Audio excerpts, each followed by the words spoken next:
నిజంగా ఎవరికొకళ్ళకి చాలా మందికి అనాథాశ్రమాలకి ఇవ్వచ్చు.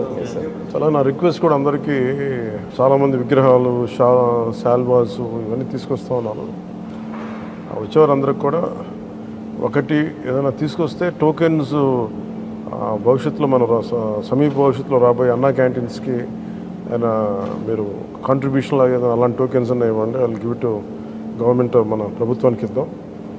అలాగే మీకు ఏదైనా పర్సనల్గానే ఇద్దాం అనుకుంటే ఇలాంటి ఏదైనా ఇవ్వగలిగితే అది నేను అనాథాశ్రమాలకు పంపిస్తాను.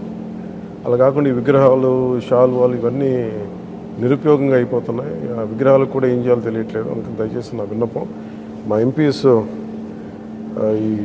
ఇది స్టార్ట్ చేశారు, ఇనిషియేట్ చేశారు. ఇట్లా మనస్ఫూర్తిగా వారి స్ఫూర్తిని తీసుకొని అందరిని దయచేసి కూరగాయలు ఇమ్మని కాదు, కానీ ఫ్లవర్ బుకేస్తో మనీ వేస్ట్ చేయొద్దు. విగ్రహాల కోసం